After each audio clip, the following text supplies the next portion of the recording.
li ngay def nag dafa wër Sénégal li ngay def dafa wër Sénégal waxuma la gox ba nga dëkk waaye yeneen gox yi nga dëkk dañuy toog di la waxtaane ak di la jëw ci lu baax te tey jii boo mën a leen nit ñi dañ koy wax ci lu baax bari na jeunes yoo xam ne tey jii ña nga ca entreprise la liggéey te jaar ñu fenn turul ci loxoom Pape Ndiaye wax na ko léegi nee na port dem nañ ba tollu moment boo xam ni bu liggéey bi doxee dañ naan ñi fi nekk di liggéey ñan lañ ñu ne waa Thiès kan moo leen fi andi ñu ne Ablaye Dieye kon teraanga jooju nga xam ni mu ngi koy defal ay nit yi nga xam ni xamu leen miinu leen asantuma ñun ñi nga xam ne dañoo am yaakaar ci moom bàyyi suñu ite yëpp toog ak yeneen yoo xam ne mu koy def avec yi bàyyiwu leen aide yi bàyyiwu leen jàkka yi bàyyiwu leen juma yi bàyyiwu leen néew yi doole yi bàyyiwu leen ba ci école yi da ciy dugg di xool nit ñi naka lañ toogee ngir mu mën a jël alalu boppam basé wul ci alalu nguur de mais alalam lay jël di ko jox nit ñi kon kii lu fees bëtam bariwul dara feesul bëtam kon géey dañ lay ñaanal ndam li yàlla na tegu sa loxo te incha allah bu tegee sunu loxo ñun ñëpp liñ ci mébét daañu ko am tey daañu ko gis. 2017 2021 4 ans déjà que Ablaye Dieye ñu koy suivre ci politique bi amoon na ay jamono soo ñëwee école Iba Katiba fële 15 ans durant alors ñeneen ñoo fay gagné mais mouvance présidentielle musu fa gagné waaye yàlla ak Ablaye Dieye bii moo tax alors mouvance présidentielle commence di fa am ndam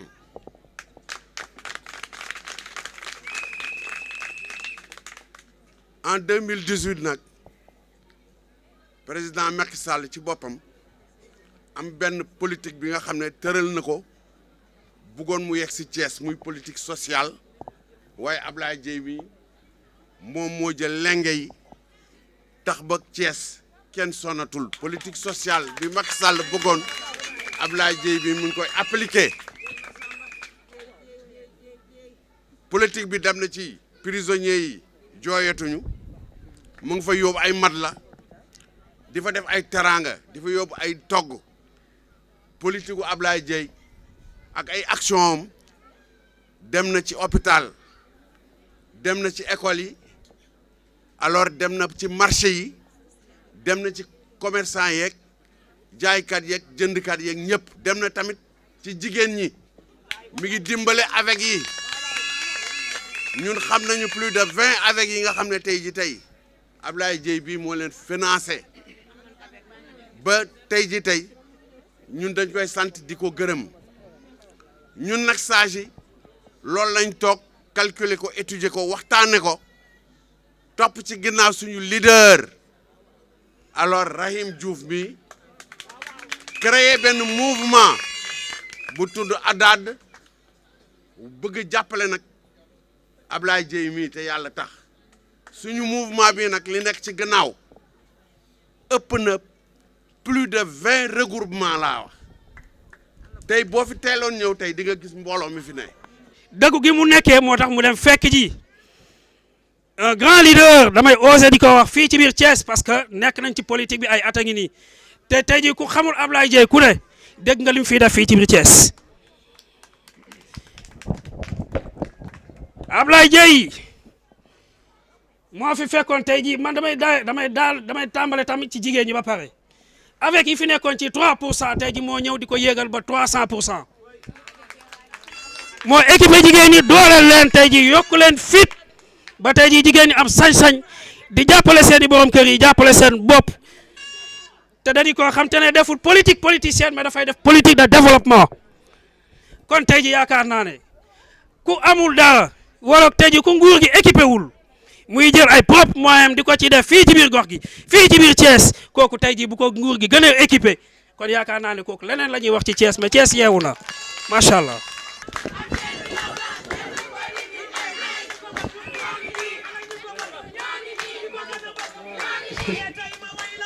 waaw su ko defee rek woy anglais nan la waaw su ko defee rek di leen wax ni sunu teewaay bii du rek ab ndaje yam fi teewaay la ñun jigéen ñi gis nañu xalaat def nat xool gëstu ba xam ni jigéen am na lu mu soxla ngir sunu njariñ loolu ñi ngi ko teg ci xam-xam du rek politique gu kasaw-kasaw bi am léegi du rek wax dem du rek aussi jotaay bi ngeen toog dafa nekk taxawaay bi nga xamante ni bile xam nañu jigéen am nañu place ci société bi te taxawaay boobu jigéen ñi xam nañu tembe ka ni ñoom toujours am nañu place fii ngir ñu jàppale leen monsieur le président ku ne xam na ni jigéen ñi sonn nañu jigéen ñi dañuy yeewu fajar jóg njël nekk ci njaboot gi nekk ci ittey borom kër yi ëlbatiku gàdd seeni siwo seeni peñe dem wuti lu ñu indi ci kër gi billaay sunu rakk yu jigéen yi ñi ngi ci école ba di jàng di wutub métier di dugg fu ne itam ñoom it ngir am dara loolu lépp li ko waral mooy ñàkk tumu ranke maire bu ñu déglu surtout ça monsieur le président jigéen ñi toujours ñoo ñu yónni jigéen ñooñu soxla nañu maire bu leen di déglu maire bu leen di taxaw di déglu seen xalaat di leen jàppale ngir ñu ànd liggéey ndax jigéen ñi ñu am jom lañu ku leen jàppale ñu dem loolu tax na sunu président ànd dooleel Ablaye Dieye du sunu président bii toog indil ñu la fii ñu ne ko doo ci wéet ndax doon na nit ki nga xamante ni bile sunuy ittey njaboot da ciy taxaw suba ak ngoon mi ñuy jàppale ci kaye ya mi ngi jàppale ci ordonnance ya kon monsieur le président combat bi doo ci wéet. balaa ñoo tàmbali kàddu yi ñu nuyu ki waral bés bi mooy kan dootuñu ko présenter c'est l'espoir de Thiès, l'espoir de la jeunesse, l'espoir des femmes, l'espoir des vieux, l'espoir des adultes. kooku moo ki nga xam ni Thiès dañu ni lu tax mu yéex a jóg li ñuy regretter Thiès mooy lu tax mu yéex a jóg mais nag comme olof nee na lu jot yomb dañu foog ni xëy na mi ngi doog a jot waaye Abdoulaye Dieye du mbokk gi moo tax waaye li mu def biir Thiès ña dëkk Louga ña dëkk Ndar ñi dëkk Ndakaaru ñi dëkk fu ne ci Sénégal dégg nañ ko kon loolu foog naa jarul ñu koy répété waat fii parce que koo xam ni li ñuy wax ni nit bu la joxee ndekki bu la nee di nga añ war nga koo gëm te Abdoulaye nag dañoo dox ndekki jox ñu añ ndax dafa commencé ci xale yi li gën a metti comme ni ñu ko waxee sànq muy jeunesse bi mu jël jeunesse bi di leen former di leen employer wutal leen liggéey comme niñ ko waxee bayal kenn chomeetul mais Thiès kenn chomeetul liggéey boobu nag mu commencé ci jeunes yi loolu moo tax ADAT jóg ànd dooleel Ablaye Dieye pour suqali Thiès Est dañoo concentré suñu liggéey ci Thiès Est mais mënoon nañ ko def ci Thiès yëpp ndax xam nañ ni liggéey bi mu def dépassé na Thiès Est mi ngi Thiès Ouest ma nga fa mi ngi Thiès Nord ma nga fa donc tey jii bu ñu neexoon ñu ànd ni ko Thiès ville lañ lay jox waaye comme wàññi boo gis ci benn lay commencé moo tax ñu ne nañ commencé ak moom ak Thiès Est ñu àndandoo ànd ak siggi jot na parce que aussi lépp siggi jot na moo ko waral te siggi nag xëy na nit ki balaa ngaa dox faaw nga siggi kon Ablaye dañoo poussé pour ñu siggi ku siggi nag di nga mën a jàkkaarloog fi nga jëm dëgmal yoon bi nga jëm gis yoon bi am une bonne vision am une vision clairvoyante ba nga xam ni foo jëm ëllëg fi nga teg sa tànk fi nga xam ni foofu nga ko war a teg ba fa nga war a àgg nga àgg fa atteindre say objectif te Ablaye loolu la ñu defal kon nag tey lépp siggi la commencé mais nag ñun dañoo ñëw tey pour dooleel siggi dañoo ñëw pour dooleel Ablaye ànd ak ay mouvement parce que siggi dafa war a doon un grand mouvement boo xam ni dafay polariser plusieurs mouvements ci biir gis nañ fi les jeunes de Ablaye Dieye gis nañ yeneen mouvement yi nga xam ne ñu ngi ci biir les amis de Ablaye Dieye et cetera ñu bëri ñoo xam ne ñu ngi ñëw ànd ak Ablaye ànd ak siggi pour jàppale ko pour objectif yi nga xam ne moom la am mu atteindre ko ñun tey loolu moo ñu tax a jóg ñun aussi parce que yàgg nañoo xëy na jàppale ay leader politique fii ci Thiès foog naa ku xam politique fii Thiès di nga xam Ablaye Dramé mu nekkoon député ñoo bokk koñ ñu daan jóg di ko jàppale mais mosuñu dugg ci parti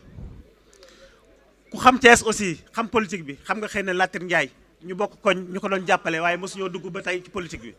mais tey dañoo toog ba xam ni comme niñ ko waxee sànq politique boo ko deful ak loo mën a am compétence boo mën a am diplôme boo mën a am xarañte boo mën a am aussi boo ko deful ñeneen ñi nga xam ni xëy na amuñu compétence boobu amuñu xarañte boobu ñoom ñooy ñëw jël les postes de responsabilité jël fa ñuy defee décision yi ñu leen di jël ay décisions yoo bëgg ak yoo bëggul te doo ci mën dara kon nag il faut ñi nga xam ni ñooy les vertueux les compétents ñi nga xam ni dañoo jariñ askan bi ñi nga xam ni avant ñu leen fal dañoo jël seen alal jël seen xam-xam jël seen doole di ànd di dooleel jeunesse bi di dooleel jigéen ñi di dooleel ndaw ñi di dooleel ñëpp nga xam ni pour nit ñi jot ci li ñu bëgg muy ñi nga xam ni ñooy commerçant yi ñi nga xam ni ñooy marchand yi gis nañ fi donc Cheikh Ka mi ngi nii ànd ak délégation am jóge marché Grand Thiès les bijoutiers de Moussanti ñi ngi fi avec yi mën nañoo wàññi fii plus de 30 avec yoo xam ne ñi ngi fii tey seen représentant parce que woowuñu ñëpp nag dañoo woo représentant avec yi ak représentant groupement de promotion féminine yi ak représentant association yi ku nekk ñu woo sa présidente xëy na secrétaire général bi ak ñaari nit ngeen ànd ñëw donc mais nag Ablaye xëy na yéex ngaa ñëw tey bëggoon nañ nga fekk fii mbooloo mi fi nekkoon tey entre 15h 17h ba 19h foog naa ne plus de 300 personnes ñi ngi woon fii taxaw te ñëpp dañu taxawoon te ñëpp ay responsable lañu koo ci gis lu mat 50 personnes mi ngi ci ginnaawam wala 30 personnes mi ngi ci ginnaawam te loolu yëpp foog naa ni sa taxawaay moo ko waral te nag comme ni ma koy wax ni ma ko doon waxee te wax naa la ko vous êtes une marchandise facile à vendre Ablaye booy jaay da ngay jaay lu ñu bëgg booy jaay da ngay jaay lu yomb booy jaay da ngay jaay lu am njëriñ boo ko defee li ngay jaay day yomb te Ablaye am na njëriñ yomb na ci gis-gis parce que foo ko woowee dina ñëw fulaal na nit ñi jox na nit ñi cër mais aussi am na njëriñ moo tax jaay ko dafay yomb foo taxaw ni Ablaye Dieye laa jàppale ñu ne la bu dee Ablaye je m'engage donc ñun nous nous engageons à appuyer Ablaye Dieye à aller de l'avant et à faire en sorte que aujourd'hui la mairie de Thiès Est soit entre nos mains te loolu Ablaye nañ ci àgg incha allah te jël nañ décision bi jël nañ engagement bi ànd ak suñu papa Jéeri Sonko mi nga xam ni boo gisee tey ma defee fii rencontre bi nee naa leen Thiès Est yëpp la parce que foo dem tey jii am na ñu fa jóge ñëw ci quartier Thiès Est yëpp am na ku ko lim fii léegi mais tey boo gisee ñu defee fii rencontre bi c'est pour delloo njukkal suñu papa Jéeri Sonko monsieur Sonko mi nga xam ne ñëpp xam nañ ko Thiès xam nañ ko mu nekk un grand intellectuel di bind ay annales donc liggéey ba retraité waa ISM recruté ko ndax xarañteem mu woo njabootam nag woo ay àndandoom woo ay xaritam woo ay gorom woo ñëpp ñëw engagé wu damaa ñëw di waxtaan ak moom mu engagé wu ak famille am moo tax tey ma koy delloo njukkal ma ñëw defee fii première rencontre bi nga xam ne Ablaye Dieye mi ngi ñëw mais nag terewul quartier boo gis ci Thiès Est am nañ fa ñoo xam ne ñi nga taxaw bu ñu sañoon ñoom dañ ni Ablaye Dieye day ñëw fii mais nag Ablaye mënul dem fépp dañuy fexe ñi ngi waajal li nga xam ni mooy nekk suñu rentrée politique lancement mouvement bi te su boobaa dinañ xam ne lépp dëgg la su boobaa incha allah dinañ xam ne lépp dëgg la ñëpp dinañ ñëw te dañ ko xool benn milieu boo xam ni incha allah dina mën recevoir 500 à 1000 personnes ñu defe ko foofu su boobaa dinañ xam lu tax ñu jóg dinañ xam aussi ki tax ñu jóg kan la dinañ xam ni aussi li tax ñu jóg du caaxaan parce que ñun ay mag lañu caaxaan yëkkatiwuñu donc ki ñuy àndal da koo jar moo tax ñu jóg tey. am contentement li nga xamante ni moo fi xew tey ndax animation bi neex na bu ma sañoon sax du jeex way yi taggaate yi taasu yi neex na lii xorom la ci donc ginnaaw bi ma santee yàlla julli si yonent bi maa ngi nuyu kilifa yi nga xamante ni ñoom lañ fekk ci koñ bi d'abord ñu jiital si imam koñ bi di leen jéggalu di leen balu àq si waxtu bi nga xamante ni moom lañ fi teew di nuyu aussi notable yi nekk ci koñ bi di nga xamante ni moo leen fi représenté di suñu kilifa le doyen Sonko mi nga xamante ni moo représenté les sages du mouvement ADAT ànd suqali Thiès Est su ma jógee si moom damay nuyu le président du mouvement ADAT mon neveu mon frère mon ami monsieur Abdourahmane Diouf Abdourahim Diouf ndax nit de di naan nit su baaxee ndax mbokk yaa ko wax wante man de am naa ay mbokk yu ma yëg mbokk yu ma taxawu mbokk yu ma bëgg mbokk yu ma sopp te amaana sax jiwuma leen ko wante xam nañ li ma bokk ak ñoom moo tax woowuma leen ci sama politique musuma toog ni sama mbokk kay leen ngeen ñëw politigal ma Abdourahim woowuma ko ci sama politique mais gëm ni mbokkam nijaayam am na ci lu mu dugg mu xool ni duma ànd ak moom ngir daf ma neex wala sama nijaay la damay xool ba xam kii li muy def gëm na ko ndax mu ngi liggéeyal askan wi ma doog a ànd ak moom donc bu nekk àndu dëkk nekkul àndu mbokk àndu nawle la donc Abdourahim ñu ngi lay sant di la gërëm di sant say mbokk say frère say sœur ñoom ñëpp taxawu nañ la parce que nit aussi bala ngay laax jaay da ngay laax lekk bu la say mbokk gërëmul àndul ak yow foo dem duñu ànd ak yow moo tax tey sa équipe bi nga xamante ni moom nga àndal muy le mouvement ADAT équipe bi ku ko xam ne ay personnes de valeur ñoo ci nekk ay nit ñoo xam ne li leen ñor mooy le développement local nit ñoo xam ne li leen ñor mooy seen soqali seen gox te nag nit mën nga ko kenn mënu leen tere li ñu gis ñu wax ko dangaa dem si ñoom wax ak ñoom ne leen dama bëgg ñu jàppale Ablaye Dieye ñoom am nañ seen bët am nañ seen xel am nañ seen xol moo tax bi doyen waxee ma xam ni kat ñii gëstu nañ lëm cëm xool nañ ba xam ni ndax segam Abdourahim li mu leen di wax jaar na yoon wala jaarul yoon moo tax ngeen jël seen courage ñëw ànd ak man ci liggéey bi nga xamante ni moom lañ am muy un projet de société donc maa ngi sant di féliciter yi nga xamante ni ñoo jël kàddu d'abord le responsable des femmes je pense que def nga plaidoyer ndax man ku xam Ablaye Dieye xam ni femmes yi la jiital ci politique am ndax jigéen mooy defar dëkk lu baax ci dëkk bi jigéen ñoo ko defar mais lu yàqu du jigéen ñi nit ñi dañuy wax lu baax jigéen la lu yàqu jigéen la man dama jàpp ni lu baax jigéen ñi la lu yàqu du jigéen ñi donc la responsable des femmes dégg nañ sa wax yéen liggéey rek ngeen xam jigéen ñi liggéey rek dañu xam ñoo yor kër yi ñoo yor xale yi ñoo yor dépense quotidienne yi te dama faral di wax ni man sama politique may nit chaque jour lu mu jëndee jàngal ko nu mu nappee moo gën moo tax ñu ne yéen jigéen ñi organiser wu leen derrière seen président Abdourahim Diouf mais également derrière seen président responsable des femmes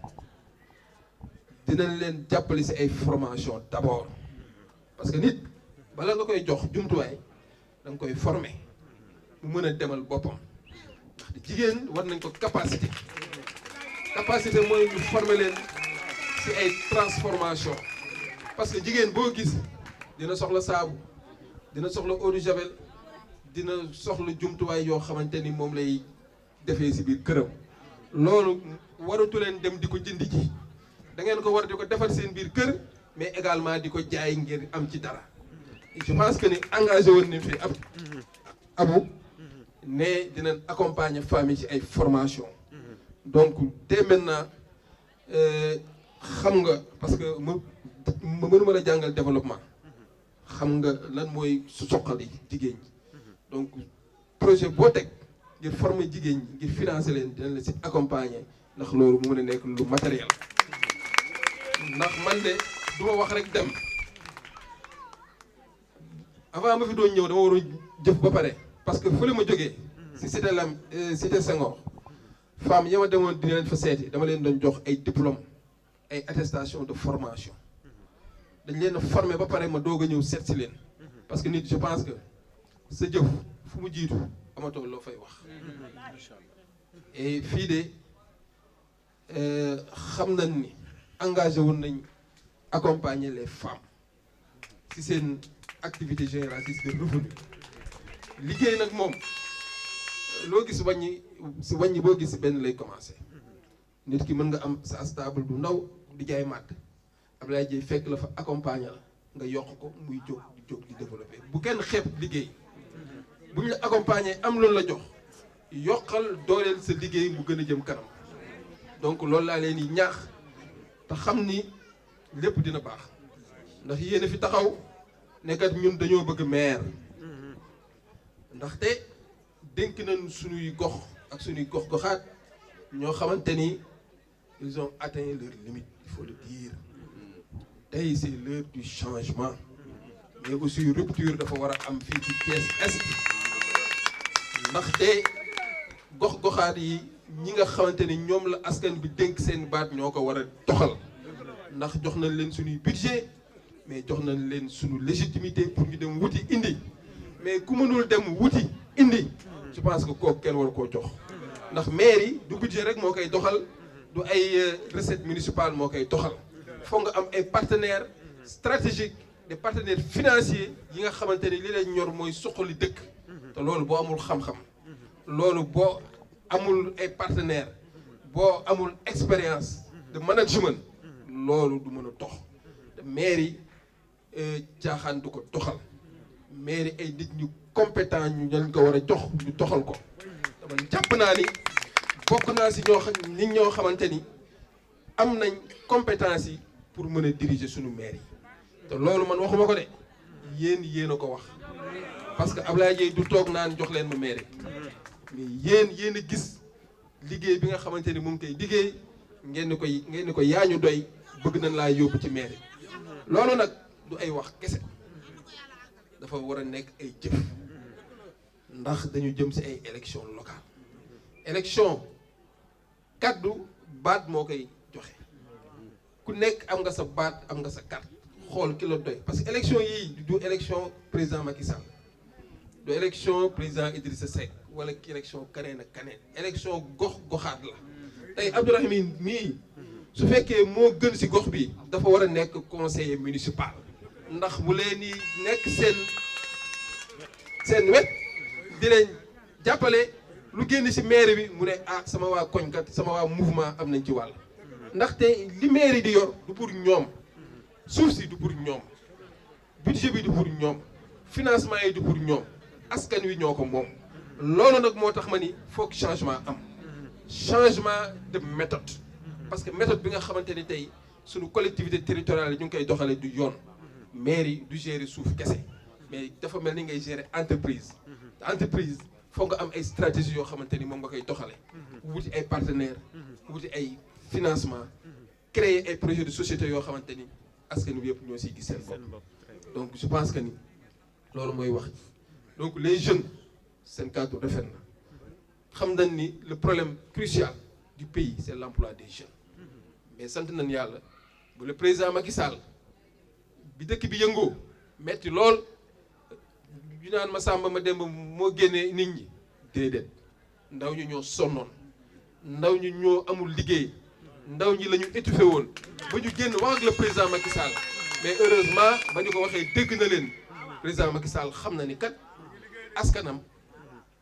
mu ngi leen di déglu